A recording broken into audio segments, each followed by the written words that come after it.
It's been a full year since I last did an Affordable Whiskies video, and with Christmas coming up, what better time than now to look at 5 enjoyable whiskies that aren't going to break the bank.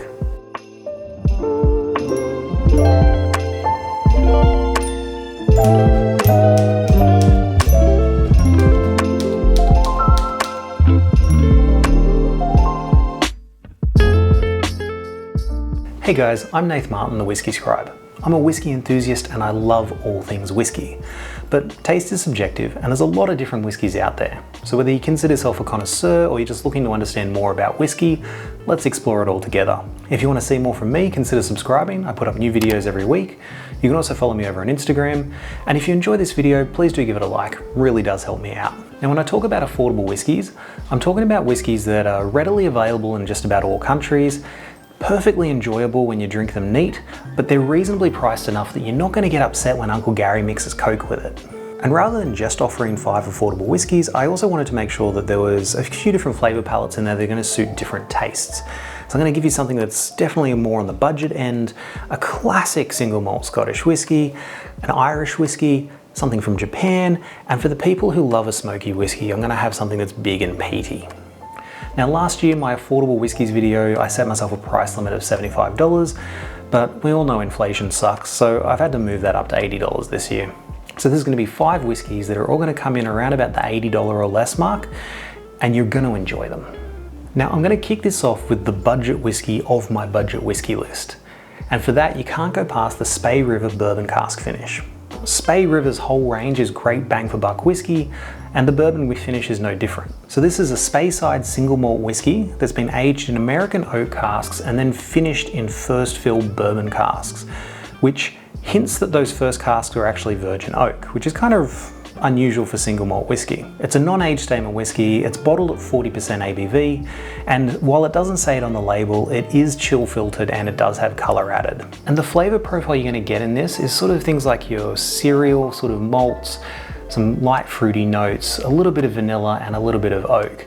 Typical sort of flavours that you're going to get from a bourbon cask whiskey. Now this one doesn't have a particularly long finish, so you're not really going to spend a lot of time trying to savour the flavour, but at $65 a bottle, that's not really what you're paying for. So if you're drinking this one neat, it's more of a session dram, for where you're paying more attention to the conversation.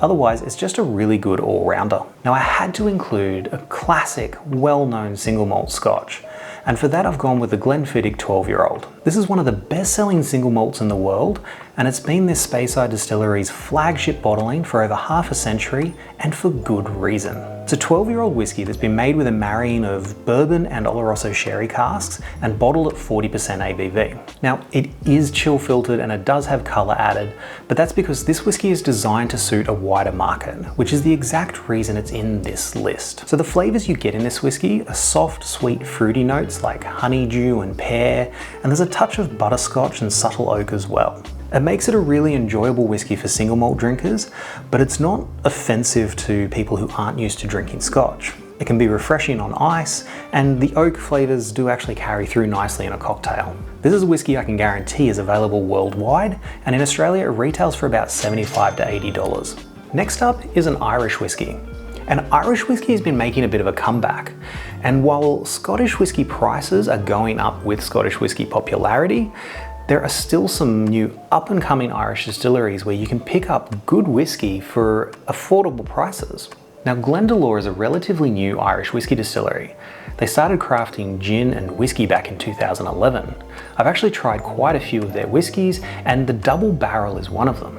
So the Glendel Double Barrel is a non-age statement whiskey. Now they call it single grain, which is a bit of an Irish term, but realistically the grain used in it is 100% malted barley. So in essence, it's actually a single malt whiskey, just a little bit of Irish naming going on there. It's been aged in bourbon casks and then finished in Oloroso sherry to give it a little bit of a sweet flavour, and it's bottled at 42%. It's not chill filtered, but there is some speculation as to whether they've added colour. And there's an element of Christmas to the palate of this whiskey, so you can expect flavour notes like cherries and cocoa, nutmeg, and even vanilla and butterscotch. The only real drawback for this whiskey is that it does have a particularly short finish, but when you're only paying $65 to $75 Australian for a bottle, you can kind of overlook that. Now next up is the Japanese whiskey.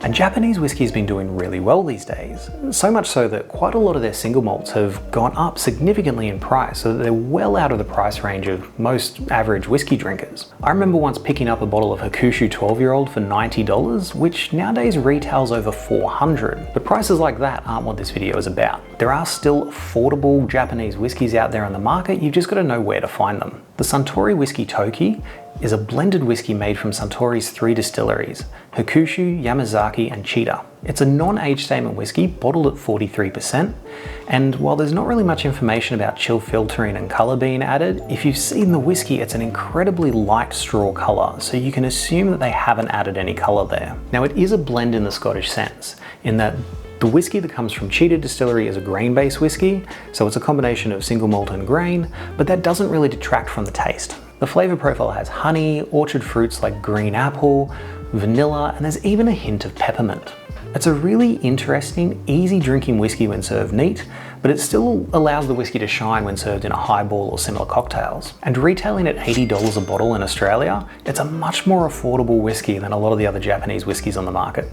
Now, I didn't want to finish this list without putting something in there that's a little bit peaty. A Smokehead whiskey is an independent bottling of an Islay peated whiskey. Now, an independent bottling is where somebody has purchased the whiskey from the distillery and then either aged or bottled it and released it themselves, rather than making the whiskey from scratch.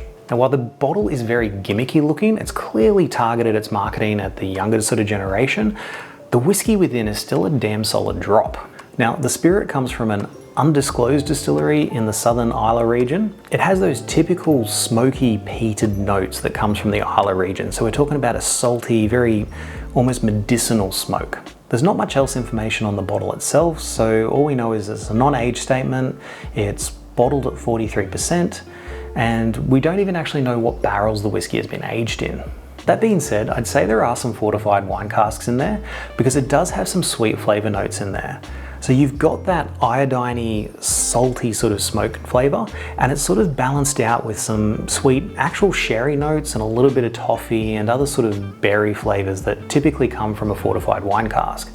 The whole thing balances out really, really nicely. For the peat drinkers, this is a really enjoyable drink neat. I will say that when you add it to ice, it does get a little bit flat, but if you're mixing it in with cocktails, it's gonna add a really interesting smoke layer to your typical whiskey-based cocktails. Now, I've spoken before about how peated whiskey really needs to be done right, and I just don't trust cheap peated whiskies to do it right. And so that's why this one, although I set myself the $80 a bottle limit, this one actually retails at $83, but I feel validated in including it here because quite often it's on special, so you can often pick it up for under $80 in Australia. So that's my affordable whiskey recommendations for this holiday season. If you get one of these whiskies and enjoy it, please let me know in the comments below. Or if you've got another affordable whiskey suggestion, by all means. I love budget whiskies, but that just makes me sound like I drink crap. What I mean is, I love a good bargain. But if you enjoyed this video, give it a like, helps me out and it doesn't cost you a dram. And until next time, enjoy what's in your glass and slange.